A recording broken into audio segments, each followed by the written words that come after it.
Okay, good evening, everybody, and welcome to another episode of Pint and Politics. We started this back in December, and the idea behind it really is that we kind of pretend that we are in the pub. I should have a pub background. I will get that sorted at some point. Tina has. I that we have the kind of chat that you would have in the pub. So, we don't really do kind of interviews as such with this program.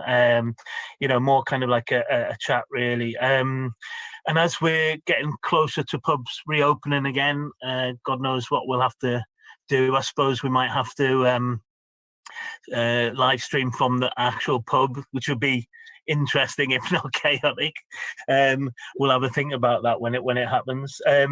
Just to say as well that you can watch this show on YouTube, on Facebook, and Twitter. And you can do that live from 8 o'clock till around 9, or you can do it on catch up as well. So it just stays there.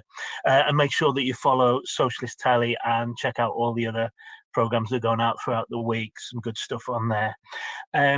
I am drinking Elvis juice, an old favourite. It's another one of those where I've had to kind of use 2 cans to make up a pint, which is I had to do that a couple of weeks ago as well, because I want to kind of stay with the brand of the show, of Pint and Politics. Couldn't be having just a can. Anyway, tonight we have 2 wonderful people. Firstly, we have Tina McKay, sorry. Yes. I need to get your pronunciation of your, because it is political, I know. Tina McKay, and she stood as a Labour candidate in Colchester in 2019. And now I would say if it was a kind of Facebook status, her relationship with the Labour Party would be complicated, maybe even problematic. Anyway, we might get onto that. But yeah, Tina, you're kind of like this is an unprecedented third appearance, record-breaking third appearance on Pint and Politics. I don't know whether that's something to be deeply ashamed about or very proud. No, I think firstly, I was also the first person to be on to do a second performance as well. So this is a double record breaker, actually. We just have to get this in here, that I am now the first person to do 3. I think, for me, I actually had this conversation with my husband earlier because we were, itching to maybe get a few beers. And we always say that it's a thing about the north of Ireland, where Sundays are just the hive of activity in the pub, and you may go down for one and then one for the road ends up maybe being 6 hours later. So, I've got my tea for, you can't even see it now because no, I can't see background. Oh, look, here we are. Oh, that's it. I've got my tea for tenants tonight, and those big can. Smart, yep. Those smart viewers, I'm classy as well. I drink straight from the can, I just got to keep it real, working class and proud here. But just for the eagle-eyed viewers, my background is one of the greatest pubs in the north of Ireland. It's the Crown in Belfast, and if you ever get yourself there, make sure and pop in, because it's proper traditional pub, old school, and really, really good pints. So that's very nice. I've never been to Belfast, but I have to go. I really do. Disappointed Ben. I know. Cheers, Tina, and also we're very privileged to have Mikey Walsh on. So Mikey is an author and an LGBT activist. On his Twitter, he describes himself as a gay Romany fella with Muppet eyebrows. And his books, the bestsellers, Gypsy Boy and a follow-up, Gypsy Boy on the Run, were published in 2010 and 11, and told Mikey's story, being brought up in a Gypsy Romany community and his decision to leave. All that was quite a long time ago now, wasn't it, Mikey? Yeah, but I've it's never gone away though, which is it's something that I've been talking about for a long time. I've also been when this is really off the subject, but if I'm not on the little yellow square, does that mean anything? I'm looking at the Zoom thing. Yeah, no, that's fine. And that just means it might on some showings of it, it'll just highlight the person that's got the yellow square, but sometimes that doesn't work. So we just assume that you're on camera. Oh, okay, that's all right then. See, this is how long it's been since I've done something or anything like this. I'm just still getting used to it. Yeah, I did. So the books did. I mean, my first book came before. Oh, by the way, I'm a real arse. I'm drinking coffee out of a Ninja Turtles PG6 cup. So that's me. That's lovely. And my background's a radiator and a load of wood, which could be a nice little O'Neill's or something, you know, or my shitty bedroom where the only place I can get me plugs to attach. Which that's what it is. So yeah, when I first wrote that book, the first one, every person, I remember the publishers when they picked it up, the day of its release, my husband at the time, he wanted to do like a little book launch thing for my mates, and none of them could buy it because no place would stock it. So everybody had to buy it. You had to buy it in advance to actually get it. And it went from people saying nobody wants to read anything about traveling people, to a point where one day I remember I actually joined Twitter to try and get someone to like read the book or review it. And I remember a gay magazine I got in touch with. I'd sent them it 3 times, and then one time, basically, I contacted them for a 3rd time, saying, you know, would you like to read this book? You know, I'd love to see, you know, and they tweeted me back saying, never heard of it. Send me a copy and we'll see. And I thought, okay, 3rd time, but okay. And while I was tweeting him back, this really famous guy suddenly butted into the conversation saying, never heard of this book. This is an awesome biography of a gypsy fella. Go and fucking buy a book. And I was like, God. And then within 3 weeks of that, suddenly this book started kind of going crazy. And yeah, but this was all pre-gypsy weddings and all that. But the burden of the book has also been very difficult the last 10 years. And because they've been doing the film, and the crap thing about that is that it's your job to kind of bleed for people. So I've got my dog right here, so you'll hear him snoring. So that's been really weird as well. Like, I wrote it to let go of it, but then I've spent my life, the last 10 years, just talking about it constantly, and also standing up for my culture constantly and trying to explain things that I couldn't get in the books that people don't even, and it just keeps going on and on and on, and nothing's changed as far as the way we're treated and everything. But you know, I'm sorry, I ranted on a little bit then. No. I mean, I listened to the interview that you did. It was with Michael Burke, wasn't it? Yeah. I did that. Like, he was a really nice guy. But the whole interview was literally trying to pull you into saying, well, your culture are awful then. You are awful people then. Yeah. And I'm like, no, that's not what my story is. You know, I'm not going to sit here and run my whole race into the ground, because that's not what we are. But that's always been the line. I'm 40 years old, and all through my life, that's always been the line. You know, traveling people, gypsy people, we're always thrown under the bus and always blacklisted. So you'll always get that Daily Mail version of us. And every single year it seems that a bloody Labour MP does a leaflet gate, because it's fucking popular. So of course they're going to do it. And that's the thing as well. You put a pro GRT person or, you know, event on Twitter, and you either get nobody interested in it, or you just get a load of abuse on it. And, you know, I wrote a thread the other day on International Romany Day, and I just had loads of little shitters in me comments just saying, "Oh, pick up your rubbish then. Oh, you're a load of dirty bastards." You just think, fuck you. Yeah. So, like, what? And some of them even following me. Like, why are you following me? Just to troll me every time I tweet. Go home. I mean, one of the things that kind of struck me, because I've started reading the books as well, and I didn't the first time. I'm sorry about that. I do remember them actually, but and I should have picked one up, years ago. But one of the things that struck me is that you're trying to say something really quite complex about your community, and people don't want to hear that. People are always trying to push you to kind of like a very simplistic version of your community. Did you feel that? Yeah, all the time. The problem is as well is that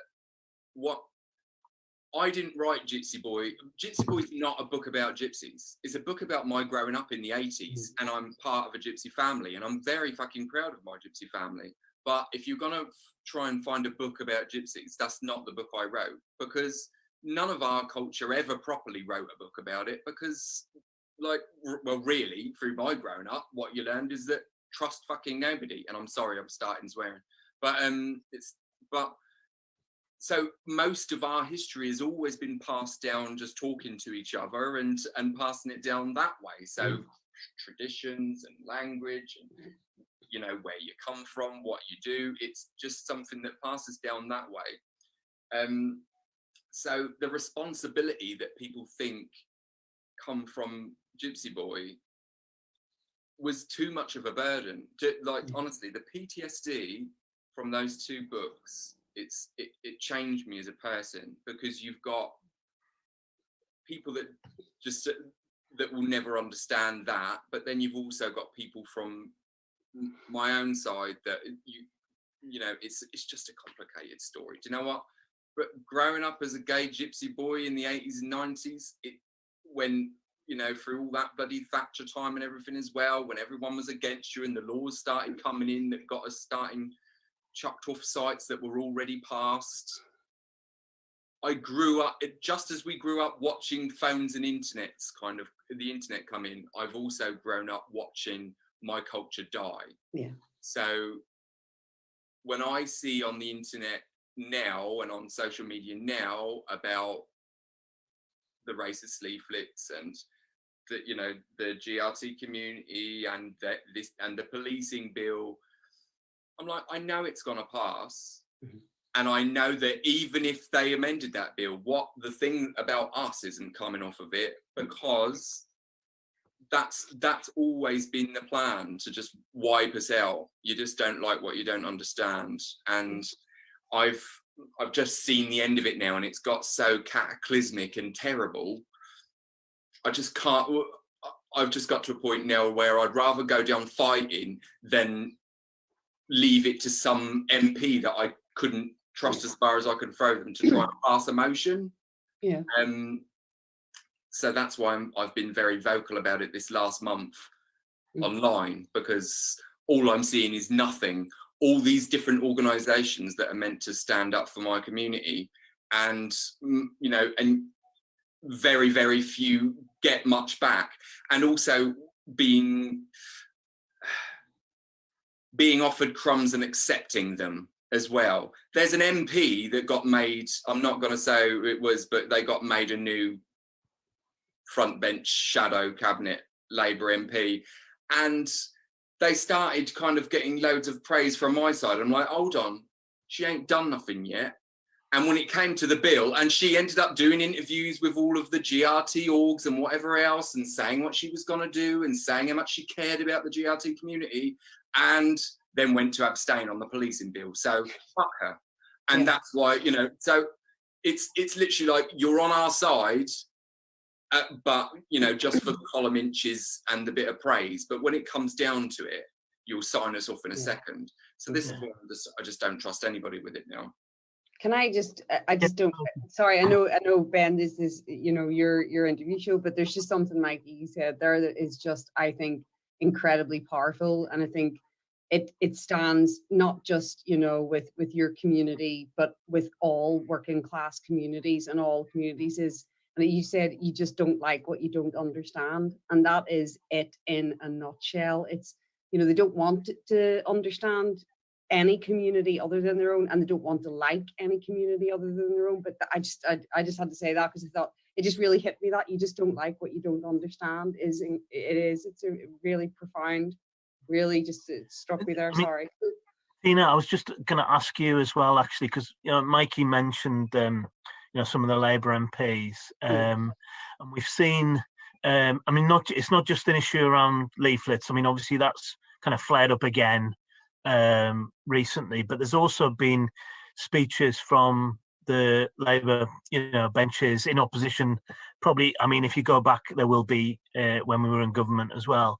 But there's been a kind of steady stream of Labour MPs that have kind of, I think, would be putting it kindly to say that they spread myths around about the GRT community. I mean, you saw some of that, but obviously you were about to, potentially be a Labour MP. So what do you think about that? I think it's funny, actually, not the subject, but the fact that I may have been a potential Labour MP, because I really don't know how I would have been able to have sat on those benches regarding some of these issues. But this isn't just about Labour MPs. This is about a culture that's deep within the Labour Party, and it goes to, I wouldn't even say the Labour MPs are the worst. It's the Labour councillors that are the worst. The Labour councillors are the people who run many of the councils who actually actively, work against, Mikey and Mikey's community in removing, the sites that people need, the amenities that people need. And what that does is it forces people to then, use mechanisms that then become against, the wider community that communities are in. And of course, then it becomes, some of it can be a funding issue, yes.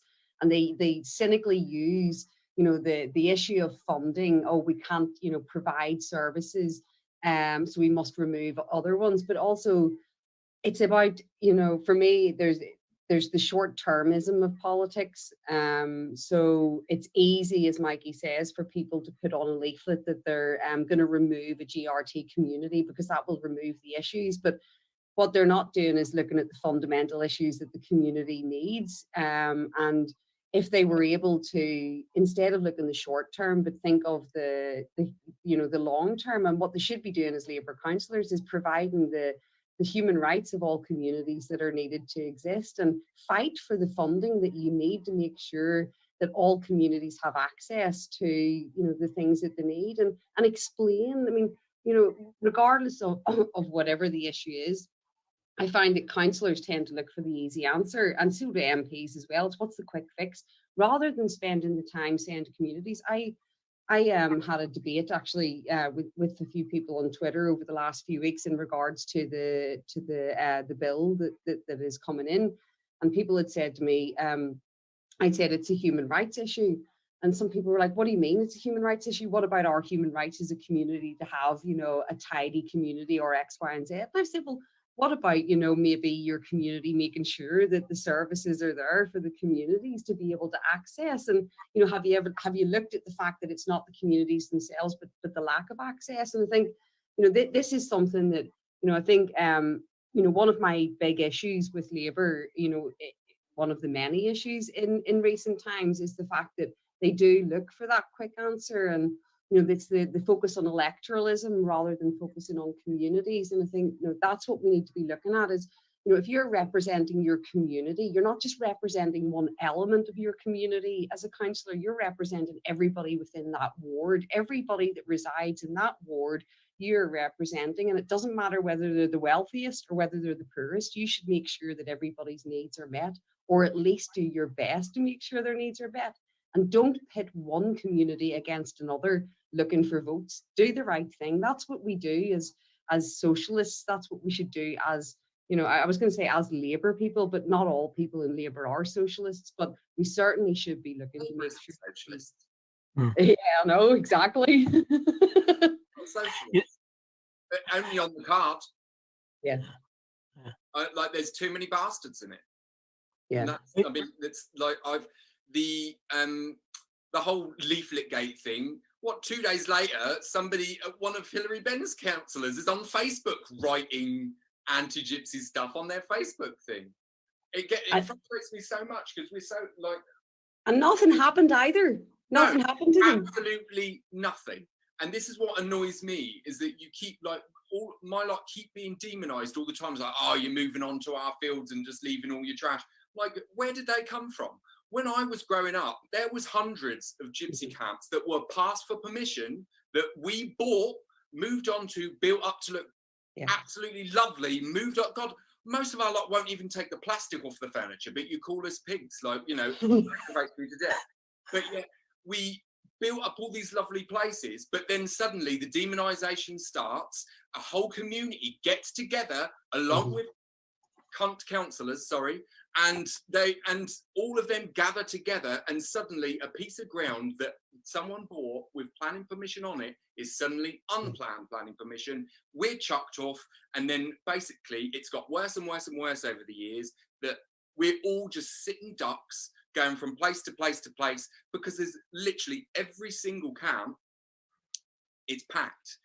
And then the other answer is, well, council housing. Well, try and get a council house. Can't get it. So the only option they got is to literally move around from place to place to place. You can request your bins. You can request toiletries. You can request, you know, a place to actually put your rubbish. But when there's like a few families and there's like 30 of you all together and you're only there for a few days, you do make a good amount of rubbish there. And if the council ain't giving you nothing apart from threats to go away to who knows where, to the next place and the next place and the next place, there's going to be stuff there.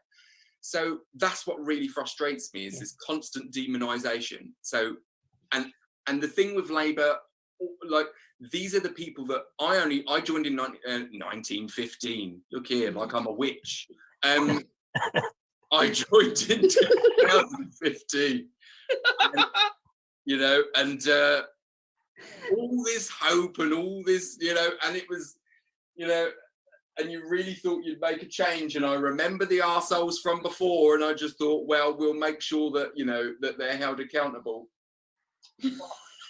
Then all of a sudden, all they did was just, you know, they just ate their own party to make sure they didn't win. But wiping us off was the Tory manifesto. That was their, you know, manifesto promise, to pretty much wipe out the gypsy community or the GRT community, to get rid of it. But, you know, Remain, people's vote, fuck you. You know what you were doing. So now that's where we are now. And so I have, when Toby Perkins came out as a racist, and suddenly John McDonnell was like, oh, it's all over now, it's fine now, because he made some lame ass apology. No, because I don't accept. I want you fired, because if I work in a bar or I work in a school or I work in a job and there's a fucking racist in it that's been racist and has actually gone around campaigning and spreading a racist word and changing people's opinions with that racist opinion, just like Charlotte Nichols, smirky, walking around, like, an apology is not enough. You deserve to be fired, because you not only walked around with leaflets with that kind of stuff on it, but you also went from door to door selling that shit sandwich of racism. So you deserve to be fired for it. And it's not enough for me. An apology is not enough. You can sack somebody for a tweet. You can sack somebody, oh God, you can sack the leader for what? Standing up for himself. But depends on where your leaning is. If you're more right wing of Labour, an apology's enough. A shitty investigation's enough. A shitty, let's just pretend it never happened, is enough. No. So that's why Muggins here, old bitter and twisted old gypsy man, decided to start shouting about it on Twitter. And most people that are meant to represent me, like lovely and whatever else, but then I find myself pushed out so much, because I'm literally the guy that would come into a chat what has a Solidarity for Travellers event with John McDonnell on it, and I'd literally be like, no, John, you shouldn't be on this chat, because you accepted an apology from a racist, and I'm not fucking having it. You shouldn't be on here. Solidarity, my fucking arse. I argued with him that night, and he ended up fucking like blocking me. He's unblocking him now. But it's, you know, it's not good. Truth hurts. A racist is a racist is a racist, and I'm not going to take any other word for it. But there's that kind of way that all this, through the 40 years of my life, but all before that, the way that we've always been treated. and people keep thinking that we're moving around just dossing and stealing your children. God, you know, like when I was a kid, we used to go to schools and get separated from everybody else, you know, like the lived experience of that, the racism in the schools, it's, you know, it's abysmal, it's disgusting, but it's still it's so present today. My brothers send their kids to school today, and he just says, don't tell them what you are. Don't ever even give it off. And it's very difficult. Like, we can tell each other from a mile away, but you know, but you got to go in and kind of pretend, because you get treated differently straight away. But I never learned to read and write. I only went to primary school, and I couldn't read or write. I started learning to read and write after I was 15-year-old. And that's why I write like a psychopath on Twitter. And also why I've written 2 books where I have big gaps and stuff, because I try and write how I talk. But, Mikey, I was going to say, just because I think this is an important point about you know, both Labour MPs, but also, as Tina says, kind of wider within the Labour Party and probably across the left actually as well, you know, that it's not recognised as racism. So when people talk about you know, rubbish being left, or they talk about you know, a kind of macho culture and all of those kind of things, it's the way that it's kind of sold in a way is that this isn't about racism. This is you know, this is a practical issues. We have to deal with it, and you know, quite often that slips into language of dealing with them. You know, so but that is one of the issues, isn't it? Is that it's not actually recognised as racism. Do you think? I mean, what's your reaction when you hear that? To me, it is because, like, you know, when you've grown up with it, and you're even when you're being called pikeys and, you know, and chavs and whatever else, it is. I mean, it is what it is. It is racism. But I get that people have like you can either accept the bullshit line that the Daily Mail gives you, or you can learn a bit. And the problem with that is that the people that should be teaching you a bit, that are meant to be on our side, are handing out leaflets saying no, fuck them instead.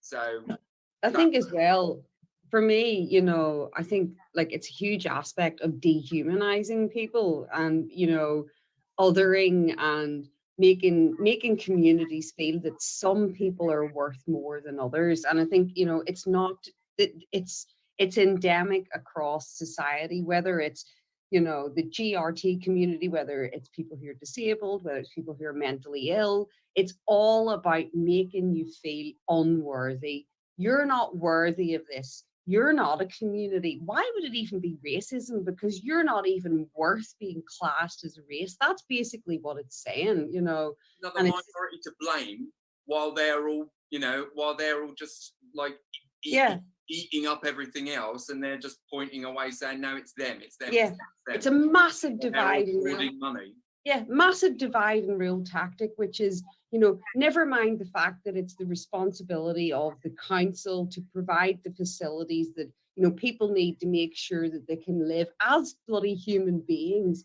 What we're going to do is we're going to cut those services, and then we're going to blame the communities, and then we're going to make sure that, you know, when your community's untidy, instead of it looking like it's the council not doing their job, we're just going to blame those other people. That's basically what it is. And Labour are just as bad as the Tories, as the Lib Dems, and because it's a class issue. It's the fact that, you know, so many people who claim to represent people actually look down their nose at people and do it for a position or the desire to feel powerful, to have their own empire. And what they'll do is they'll use the easy tactics, which is the divide and rule, which is, you know, blame the other individuals rather than actually look for a solution. Because if you're a good politician, never mind politician, if you're a good representative of people, what you actually want to do is offer solutions. And offering solutions isn't easy. You don't look for the easy option. And anybody that's in a position of power should actually be thinking, right, how can we make this better? And that's what I expected of Labour. I maybe have been a bit naive, you know, in expecting that I felt that the people that were in the Labour Party were going to be the people who looked for, you know, didn't look for the easy way out, that looked for the humanitarian option, that looked for a way that was making things better. And believe me, I was madly deluded, but, you know, proud to say so. But you know, it all sounded so great though at that time. You know, I think that, I mean, the truth is, as soon as 2017 happened, everyone gathered together to make sure that it never happen again. And so, you know, now we're just in, you know, it's a very, very bad place we are now, because literally we're being told things that aren't, and we have to just eat it. The only power we got is shit posting on Twitter, because, you know, God forbid some media person or anybody question the right thing. You know, so much corruption, so much bullshit, not just with the Tory party, but also with, you know, the randomly sacking and getting rid of left-wingers and whatever else. This is a thing as well, like the stay in Labour thing. I remember staying, like, I was like, okay, I'll hang on for the NEC vote. I'm like, what a waste of time. You're just going to end up rigging votes anyway. And you just think, well, what's the point? Member-led party? No. You're like the handful of people within it will just sack people and turn things over and smash things up. It's the problem. You've got a right wing inside the party, which it shouldn't have, which is why it's not a socialist party to me. But if you've got, and also your socialist campaign group are shite. But on top of that, you've got, you know, you've got a right wing of the party, and for as long as they're not in control of it, they'll smash it all down. And that's what they'll keep doing. Every time they think they're not in control of it, they'll just keep smashing it all down. Sadly, the people that are meant to be on the left of the party don't have the bollocks that the ones on the right do. So they'll just have a little subtweet now and again, while the other option, you've got the right wing of it, that all I saw since 2015 was them constantly being given a platform by the right-wing press. And yes, I know that no left-wing person's going to be able to get a platform on the right-wing press to slate off the right. But that's the whole thing, isn't it? The right-wing press was helping the right of Labour destroy itself. And that, like, and sadly, a lot of left-wing media seems to simp for the right when it gets them a good slot on mainstream TV. Also, on top of that, it's meant to be news, not bloody University Challenge. So stop snobbily talking down to people all the time. But there is a reckoning coming, though. There's a reckoning coming, I think, in the sense of, you know, some people who, you know, consider themselves, I would say, very much away from even the working class community, but you're, you know, from your community, Mikey, is the sense that there are people that feel that they're above and you know, can't feel, are probably a lot closer to failure than they realize in the next coming months with what, you know, with post-pandemic era, what's going to happen, you know, economically, you know, will jobs be gone, you know, all the uncertainty around furlough, the uncertainty around rent, you know, all these things are huge issues. And if you're living on the never, never, you are absolutely up shit creek in the next few months. And, you know, I think what's going to happen there, you know, to me, it is, don't get me wrong, incredibly scary. And I have my, as Ben knows, incredibly negative days where I'm like, oh my God, just burn it all, the world's going to end.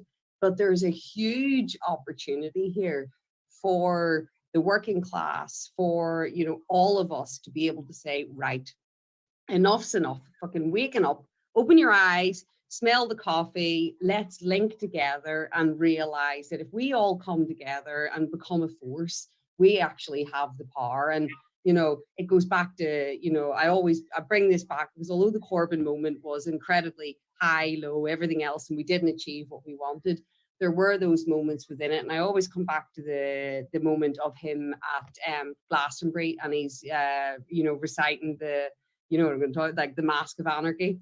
And he's like, you know, shake your, you know, shake off your shackles, basically, and realize that, you know, that you are, you know, the people, that you can actually do this. And I don't think those moments of reckoning come whenever you're in something positive, when everybody's sitting fine, earning 20 quid an hour, and, you know, everything's hunky-dory, and we're all able to go out, you know, every night of the week and eat out and, you know, everything else, eat out to help out. But, you know, those things only come whenever you're in the shit. And when you're in the shit, you're like, right, who is in here with me, and what the hell are we going to do to get out of it? It's up to us. It's up to us to realize that we do have this opportunity. So yes, and kind of leading it into the whole bill of, stopping people being able to protest and stopping people being able to organize. It's a balance, because that's exactly why they're trying to do this, because they know they're the people that be able to foresee, right, we've pushed these people into this position. What are they going to do whenever it comes out? Well, they're all going to want to organize. Of course, they're all going to want to protest, and the issue for me is that, yes, we can all sit here and go, let's have a wee, we're on Zoom, but, let's have a wee Zoom meeting and we'll all protest the bill. No, fuck that. We actually go out on the streets and we just say, no, we're not, I don't give a shit if you arrest me. What are you going to do? We have to realize and get some of the balls that people have had over previous generations and say, no, we're not going to sit back. If we all come out together, they can't arrest all of us. They can't, put us all in jail, until they've built 9,000 more prisons, for private, profit, which will come. If we don't organize, if we don't galvanize now, we will walk down that path to not being able to do it. So we are, I do feel hopeful that I think there's enough people that do feel, no, we're not going to take this. But it's just, who's going to be the person to throw that rock, and, who's going to be the person to start that. And, I think, that there is, I think there, I often joke about the fact that, I come from a community that may be more willing to push back against authority. And, I always can say, do the English have it in them? And I think, what, we're going to find out whether they do or not, because it's our only way out, Yeah, I do, like, I think for me, I don't have any faith in, I cancelled my Labour thing, and I don't have any faith in them as a party. And I think there's too many bastards in it that'll always smash it down. But I do think that also, when I think over the last 5 years, the establishment, that meaning the Tories and the Labour Party, kicking the entire younger generation and every minority in the face, is going to come back and bite you. And so I just think that the inevitable is going to be that everything's going to blow up in their faces, because look, the most powerful people that run the show at the moment, they're all in their 70s and they're all billionaires, and they're all so tight as fuck. So, and not only that, most young people all live in the cities, and when they're all in the cities and, just refusing to, to give in, and you're too tight to fund the police enough to have enough of you, something's gonna break. So I just think kicking the whole younger generation in the face is gonna be the stupidest thing they've ever done. But I don't think a vote's gonna do it. I think it's literally just gonna be people just going, no, enough's enough. I ain't got nothing. Why am I even what's the point of sitting at home and listening to you telling me that I've got to mourn Prince Philip for 6 months? No, Dracula, no. So I think that's it. People are just getting angrier, and, Mikey, I just wanted to ask you a couple of things about your politics and where it comes from and how that fits in with, with your kind of family background and stuff like that. Because I don't know if people have asked you that before. I suppose it probably wouldn't have been like Michael Burke's interest, for instance. But where did that come from? Where did that kind of like fight that we're kind of witnessing now, where does that come from? So it just from being, so I consider that I was one of the last, we were like the last wave of us that weren't so in trouble as we are now, because we still had family members that had really lovely camps, and you could still move around like every 3 weeks, and you could still live the amazing social life of it. But also, my politics comes from my upbringing and the way we were treated. Being chucked out of pubs. I still remember the brass signs saying, no travellers, no dogs, and I still like being walked out of restaurants, being bullied in schools, being like, I've said this before, but like when all of us used to get put, once the parents of the school we were in found out we were traveling people, we got took away from them all, and we had to go and get taught by this one person who ended up just asking us loads about our language and then published a book of poetry on it.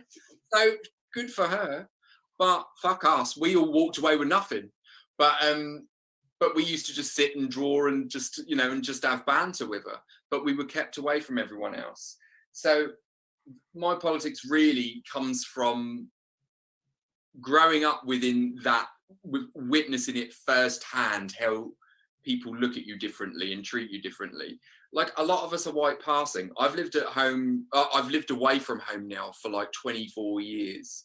And most of my formative growing up, you know, I left home when I was like, you know, nearly 16-year-old. So most of my growing up's been on the other side. And when I go home, it's only in those moments when I realise how much I've changed. So, you know, but my politics really comes from being on this side and seeing how it still happens, seeing this, you know, the way that people can just be openly racist for fun and it's totally unquestioned, how we can constantly throw minorities under a bus, or and like, it's just that's where it really comes from. I just think the struggle of just trying to survive on this side.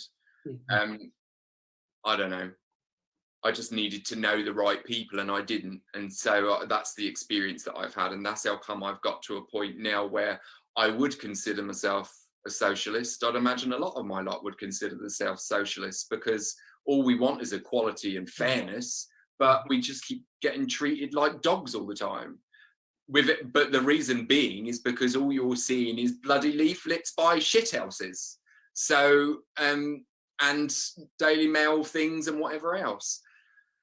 You all love Tyson Fury, but you know, he's one of us and all, I'm afraid. With funny politics, I'm not, because you don't like me. Isn't it interesting though that really what it comes down to, within whatever community you're from, wherever you are, that all that it comes down to is just wanting to survive and wanting to exist, and nobody wants to, other than, you know, nobody really wants nobody else except for the racist, nobody else to exist. We all just want to live a life that, you know, we can be happy, we can have a home, we can exist, we can be around our people, not harm anybody else. And, you know, yet at the same time, it seems like it's such a struggle to find that. Why? Just a bit of fairness, you know, like, it seems that most of the biggest jobs of the people, like, you know, Eton's there for a reason. It just breeds the people. It's literally just like the alien queen.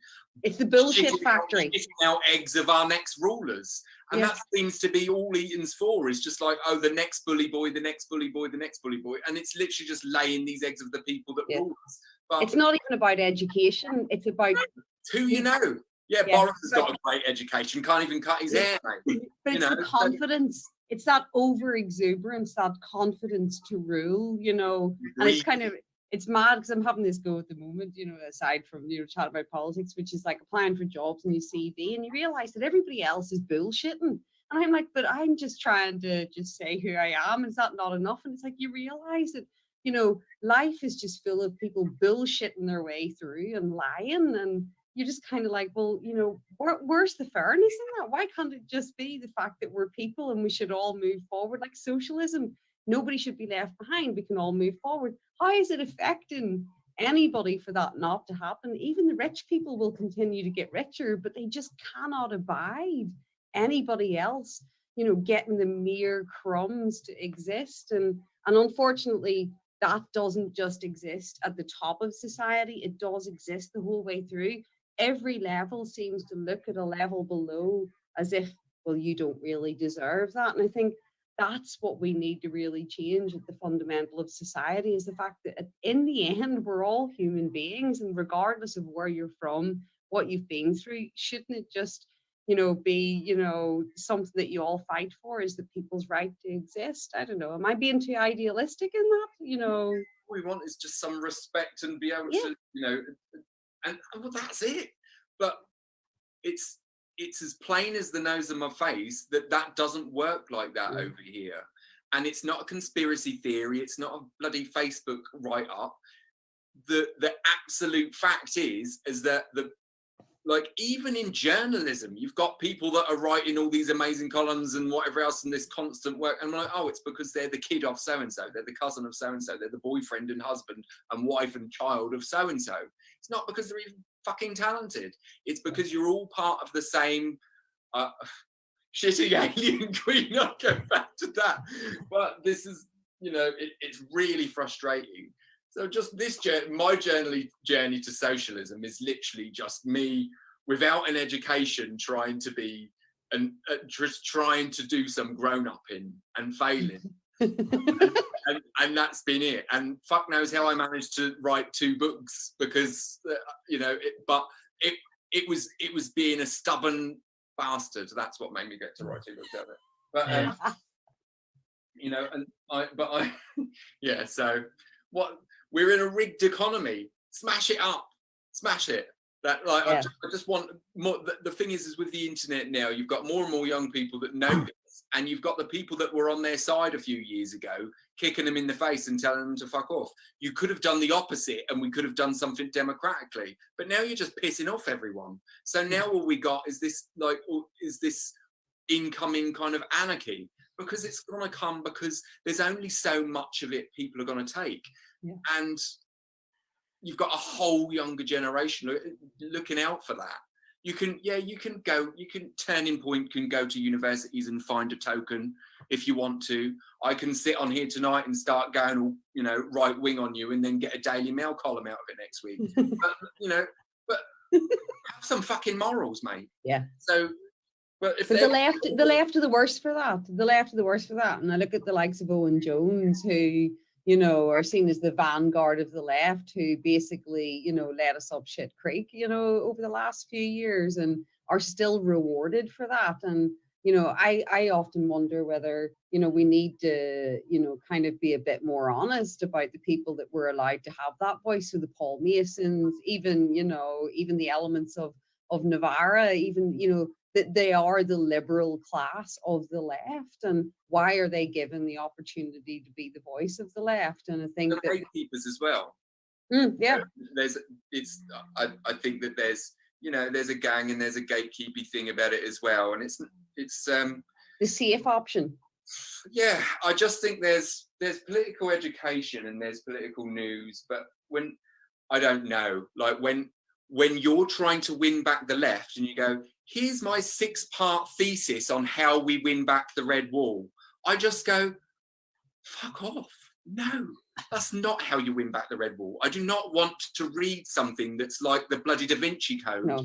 You want to listen to people, don't you? You want to listen to people. They'll start kind of quoting, like, you know, you don't need a big history of Marx and whatever else to be a socialist. You don't, like, when you start talking down to people like they're children, like, I don't know. I think that there's something, you can't be a socialist and have manners of a pig. You just can't do that. I just think that you need to be a bit fucking nicer to people, because you're meant to be on our side. Yeah. But, you know, look, as I say, I'm bitter, I'm twisted, and I'm a cynical old bastard. And when it comes to my community, I know we're fucked. But at the same time, I'm sick to death of people accepting apologies. When, like, David Evans was like, oh, we're doing an investigation on Charlotte Nichols. I want her fired. I don't want an investigation, because David Evans can kiss my fucking ass, because we know that he's an arsehole. He's not even properly elected. You get out, you wanker. So it's, you know, looking at this bill, right? You know, I'm sorry of all the shouting. No, I mean, not even my show, and I'm apologizing. Sorry about that, Ben. But I'm just thinking, I'm just considering, though, the fact that, right, we don't have the numbers to defeat this bill. However, you know, there's an element of within politics where, you know, you do look to cooperate with the other side, and there may be some people on the other sides that are willing to consider, you know, that this may be a step too far. However, there's just so much of me inside that thinks Keir backs this bill. You know, of course he does. He's a gaffer. Yeah. He's a gaffer. He's a complete gaffer. Like, you know, he's got all the history behind him. Well, he's from it, yeah. And this is the sad thing. They're That, going to abstain on it until the last minute. Until Yeah. that vigil, they were abstaining on it. They were going to let it pass. So what do we do? What, I mean, I would like to see activity, but from you, like Maggie, what do you think is the way that the left can lead on, or what they should do to be able to kind of force the elements, to actually pay attention? Do we protest? What is it that we can do? Do we write 1 million letters to, MPs that ignore it, or do we just have to get out on the streets? Writing a letter to your MP is not going to do much, but The Socialist Campaign Group can write a strongly worded one, though. Yeah, imagine, like my letter would just be "fuck you," but the only thing I can say really right now that works, because we're in such a rigged and fucked up system, because a lot of us that are socialists and a lot of us are progressive. When we've left home, we've all moved into, most of us, we only really socialize with our echo chambers. And the only thing I can think that really needs to start changing is we really need to start talking to our families at home more. We really need to, because the dog's just doing the biggest snoring right now, because this is the biggest thing for me, is because I have to reassure my family quite a lot as well, because what we don't realize is we're on Twitter and we're so angry and everything all day, every day. But most of us aren't. Like God, there must be like 2 actual gypsies on Twitter, but it's, because most of us are just trying to survive. Yeah. We're trying to get by. We ain't got time. Most gypsies my age have all got kids, and they're literally just being shoved from place to place to place. But the thing is that these guys, their only source of information they're getting is from your mainstream TV. Yeah. And the mainstream TV is not giving them the right info. It's not helping them. It's not doing anything. So I think that we need to start speaking. There's no point just arguing with arseholes online, with right-wing arseholes that are there to just trigger you. We really need to start talking to the people that we actually care about, friends that we genuinely care about, with that start saying those lines that you've heard from BBC and Sky and whatever else. We need to be able to listen more and talk to them more about that, and educate, but also learn and share the anger with them as well. I think on the smallest basis, I think that's what we should be doing, is talking to our families back home, and not just to each other, and not just disregard people with those views so quickly. Because 5 years ago I didn't know fuck all either, and I didn't know what was right. Like the whole time during the Cameron years and everything, I have barely any kind of political thoughts about it and whatever else. And that, I just all I remember is the same thing that a lot of us who aren't in the political spectrum all the time will remember, is just those little snapshots of front pages that will tell you someone's an arsehole or not. And they're always, obviously, they favour the right. It goes back to pictures of Jeremy Corbyn in trash cans and things like that. They don't care about what it says. It's those little images that go through to people that aren't really that don't really look into it all. So I think that's our one big thing that we can do, is start speaking to people at home more. I think what we said there is something that me and Tina and others have talked about as well, about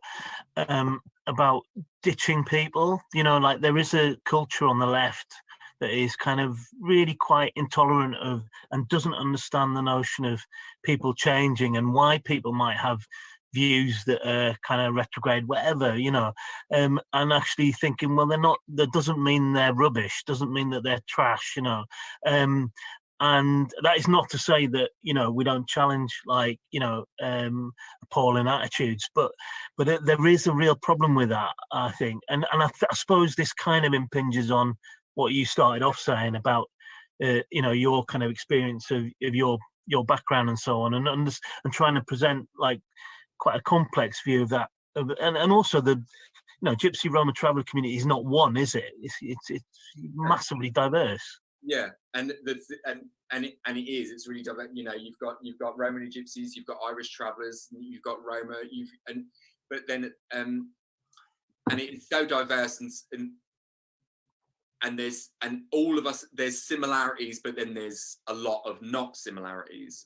But it's also at this time, in this place there where we are right now, I always focus on, at the moment, I'm like, look, guys, it doesn't matter about our differences right now, because we're all going in the volcano. So you've all got to fight it together. So despite all of our differences within our communities, the important thing is that we've got a bill coming up that's going to wipe out all of us. Doesn't matter if you're an Irish traveller or a Romani Gypsy or a Roma person, it doesn't matter. Because isn't that the whole thing though, that comes down to like us talking about class, regardless of, you know, whether you're Black, whether you're Asian, you know, whatever you are, you know, it doesn't matter what your differences are, because your enemy is the same enemy, and the only people that you have are you know, the people that, you know, are around you. And it always comes down to that divide and rule. So your community is divided by, I'm sure there are more powerful people within it who try to make out some communities are, you know, the more superior, and it's exactly the same. And until we get an awareness where, you know, like you say, we have to say, look, you know, all of us need to unite, because we're all going down. We're all going to suffer here, you know. And this bill, while it, you know, unfortunately, it, you know, your community is more impacted than any other, there are so many other, you know, issues within that. And I would even say that, you know, what a lot of the communities don't understand is that a lot of this bill is already implemented anyway under the Coronavirus Act, which was swept in with very, very little, you know, sort of debate from or acknowledgement or understanding from, you know, the communities outside of politics. And I think that's where the danger for me is, that a lot of these powers are already there, and it's like a test in the water. Nobody's done anything about it. So what's coming is a hell of a lot worse. And until we, like you say, forget our differences and bring ourselves together, I think, you know, there is some really, really bad stuff that could happen. And I don't think we have the time to sit and argue with each other over Twitter, over silly names and who's this and who's that. You know, we've got to like purity testing people. Go, like, sit down. Like, I just think the constant purity testing, like, you know, we're on each other's side here. You know, and it's kind of, it's end game, isn't it? You know, you've got to be able to stand up for each other right now, because they're not going to do it for you, you know. And so it's like the Hunger Games, isn't it? This is what it feels like, you know. Hurry up and gather together, because this shit is going down. And you know, I don't know, I love a good riot anyway.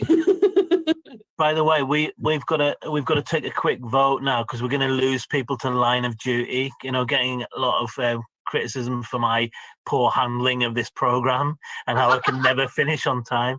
But so we're going to have a quick vote, just to extend the pub hours by 10 minutes, if that's all right. Everybody happy with that? Yeah, I'll go for 10 minutes. Okay. I've got iPlayer. I'll put it back on. Apologies to Line of Duty fans, but yeah, because we also want to just discuss a bit about the you know, a bit more about the police and crime bill as well. We mentioned it quite a few times, but it would be good to talk about that.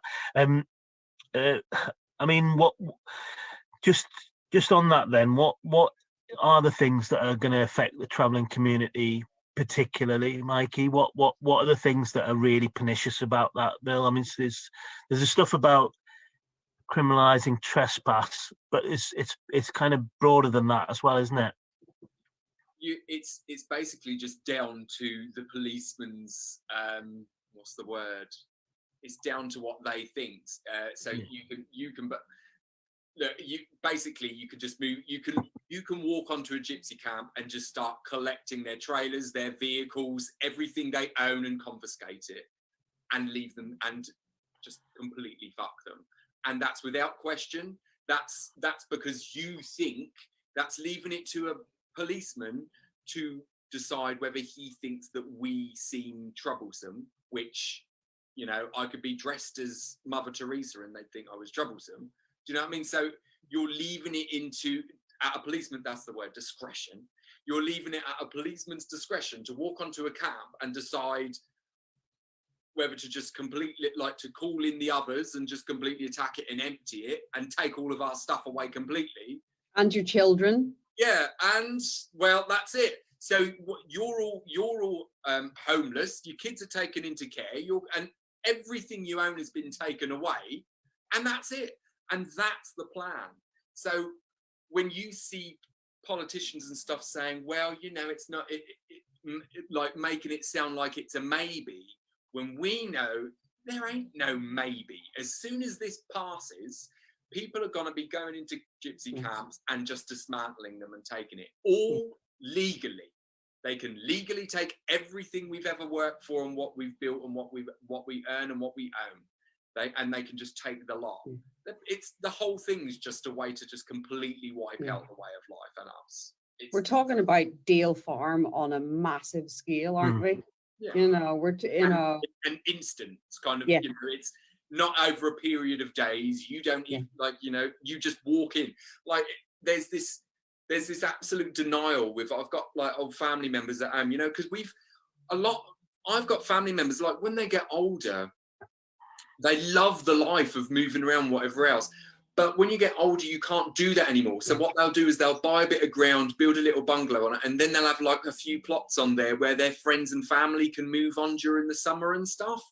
And they love that. But then suddenly, like, over these few years, places they've bought with their own hard-earned money that's passed for a trailer place suddenly is unpassed, and they've built up these lovely places. They've plumbed them, they've put electric into them, they've built plots onto them, and, you know, they've done all this work, and then suddenly the community and the council will then change their mind, and then they're all in limbo. So I've got family members that are literally going, we can be evicted off this place any minute. And that's what scares me, when I've got older family members that are they're just really old fashioned. They don't do the internet. They don't read and all the old papers and whatever else. They just love the old way of life and the social life and all that lovely stuff that comes from the community, away from everything else. And the terrifying idea that these people will one day have 60 gathers show up at the gates, walk in and just start picking up everything and taking it because they can, is absolutely disgusting. But it's heartbreaking. And that's what it is. That's what they can do. But this is why within the protections that councils should be now, in particular Labour councils, should be securing land and securing areas to make sure that regardless, oh my God, it's so cute, regardless of they say dogs look like their owners, but I'm not going to say anything.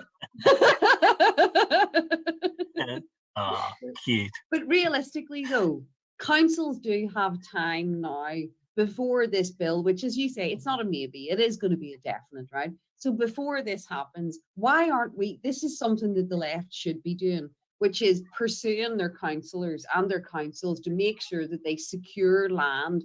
You know, we talk about community organising. We talk about going out and speaking to people, as you've said, Mikey. Let's talk to people. Let's not be, you know, behind the sort of social media barriers. Why aren't the left going now and actively seeking to make sure that there are these protections in place, that land that has been bought is now making sure that land will be there, making sure that facilities are there, that amenities are there. This is the kind of activism that I like. This is what I want to see happen.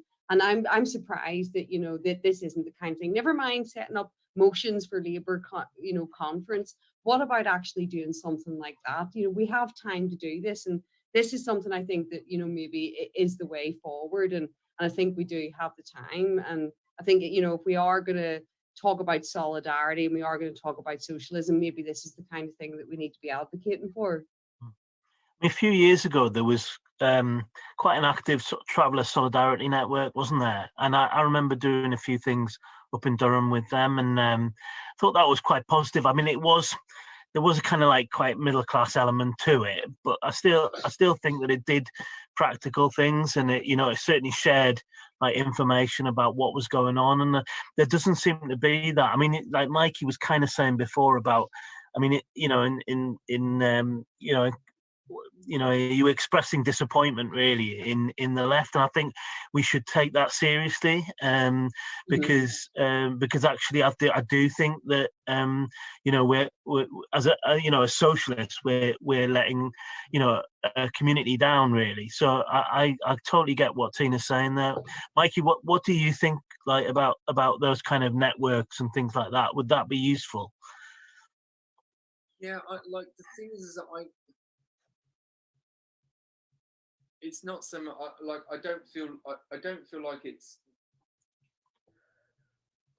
I don't know, like I don't feel like we're being let down by the people on our side. I just feel like there's too much against us to survive it. What's happening, what's coming. Does that come from, though, years of no support? But, you know, because, well, this is the thing, we just don't have it, and so. But I think if we tried hard enough, not your community, but the left in particular, and I think that there, you know, I can see as a campaign in mind how something like this could and should take off, and should be something that could be done, you know, quite now. And I do think that it's not incumbent on your community to fight for your own existence. It's incumbent on the left and the people who claim to be socialists to take that fight and say, no, actually, you're there, but we're all behind you, you know, and this actually can be done. And, you know, it's not like me to be so positive at the end of one of these shows, but I really do believe that it can be done. And I think that, you know, if there's the will to do it, you know, why can't we? And I think we should. Yeah. I'm up for it. For me, like, and I mean, awesome. Sorry, go on,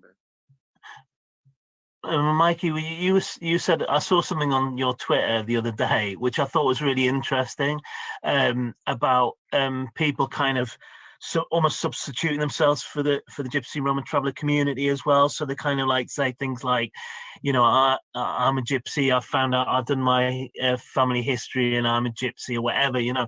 And some of that is just, I mean, it's probably well-meaning, but it's kind of getting it wrong. And what Tina's talking about is kind of sort of more practical, just, you know, practical solidarity and support, isn't it? Yeah, I like, you know, it's, you don't have to be a Gypsy to be offended by anti-GRT racism. The thing that I get annoyed about is, like, look, most of my lot have no fucking idea what that flag looks like that's meant to be the Romany flag, but, you know, you'll see people wearing it, and it's great. I just don't know the history of it, but you know, this is the thing. I don't think a Gypsy flag is important. I don't think waving around, you know, your heritage is like it's.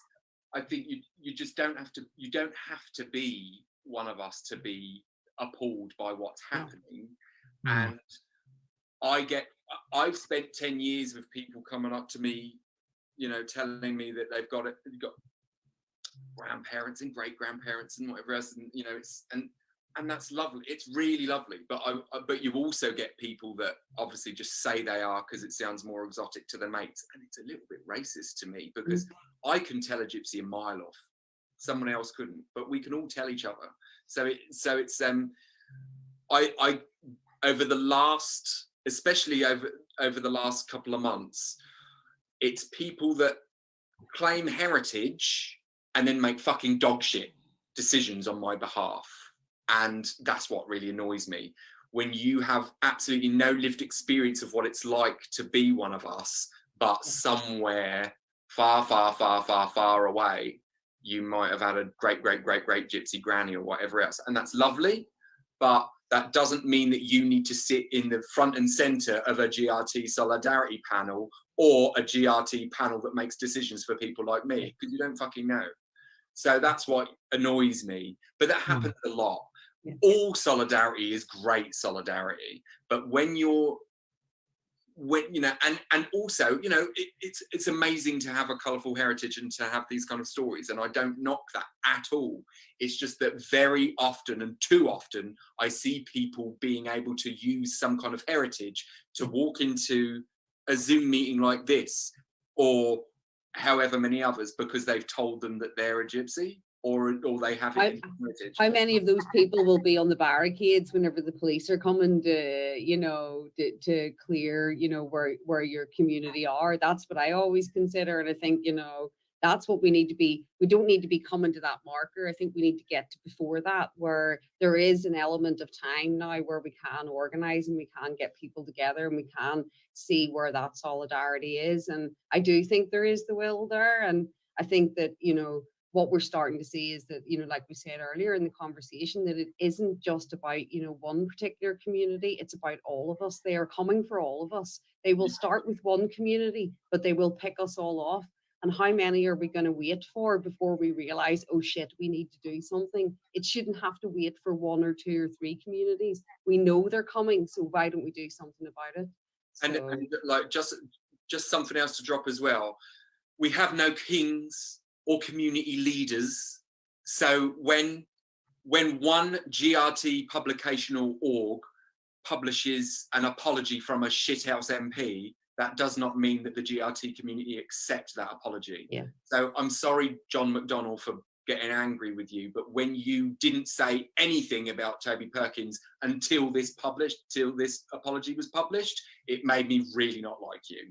So I don't know if you're ever going to see anything like that, but it's that kind of thing that annoys me, when you can use that to make a really dog shit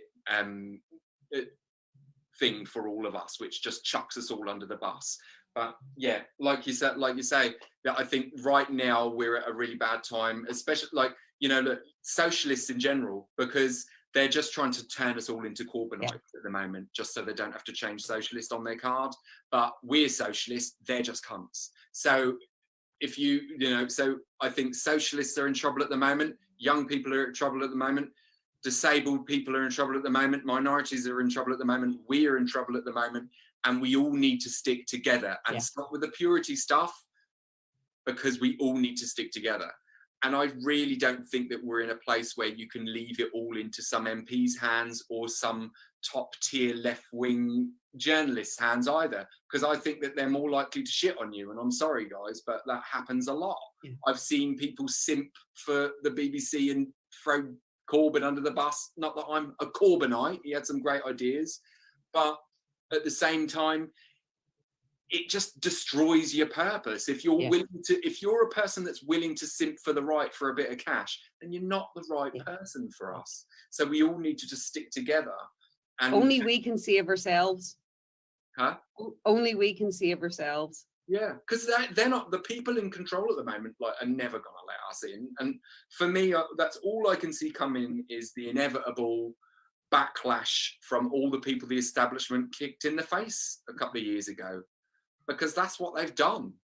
Look, Labour's even briefing against their own unions that fund them. All they're doing is setting themselves up to be the plan B when Boris fails. You all know that. And no matter how your Labour MP disagrees with that, your 80 grand keeps you there. So, it's your morals or your money. Hey, give me 80 grand and, you might get a good blowjob, but you're not going to probably change my policies. But hey, 80 grand's cheap. Sorry. On that bombshell.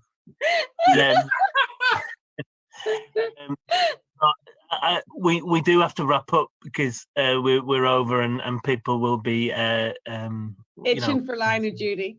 Yeah, whatever. I'm actually not as cynical as I was about it, because I've started watching it. It is pretty good. You see, it is. Yeah.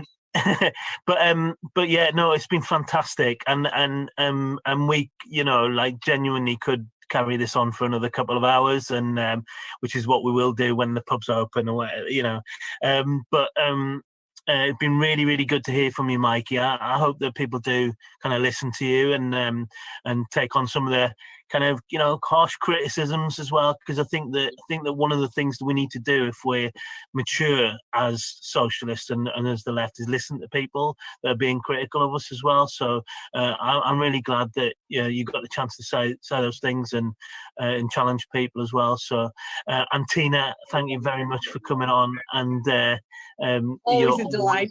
Always lively, and you've been quite optimistic tonight, so I know. I'm surprised myself. I think it's the Mikey effect. Maybe if I come back on again, Mikey needs to be on today. Yeah, drinking all day, have you, Tina? Is that what it is?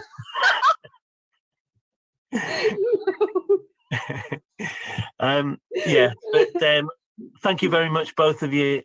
Cheers, and I'll close the pub for now. Okay, cheers. Thank you.